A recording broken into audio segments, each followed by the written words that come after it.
भाई राहुल, मैं आया था दीपक महाराज जी की दुकान पे सावरा शेट पे। भाई साहब जिम्बा को तो मजूर आ गयो। जीजी की मम्मी कसम असली लहसुन की चटनी बनाई यार। आज मैं दाल में थोड़ी मिर्चा कम पड़ी थी, जब मैंने लाल मिर्चा की बना ली। आज फिर खा फट और बाटा तो एक नंबर की डाला।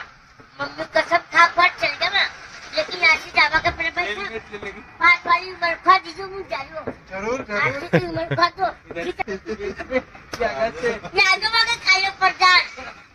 सब्जी बटेगा ये बोल रहा कि लक्ष्मणी को पेट फूल लो मुझे से आवाज में खड़ी बारा बैठा के क्या बेटा प्रेस मरा आएंगे मरा अब आएंगे बस इसके बाद तो बस मैंने नींद आओगी या फिर मेरी जान जाओगी बस। भाई साहब चार बार तो नींबू पानी पियो कालो नमक डाल के, अब 3 बार फ्रेश हो जाओगे आखिर रात में। हमारा बेटे को सो गए पूरी, लेकिन वो बढ़िया लगी यार, बटे चुकी लगी यार।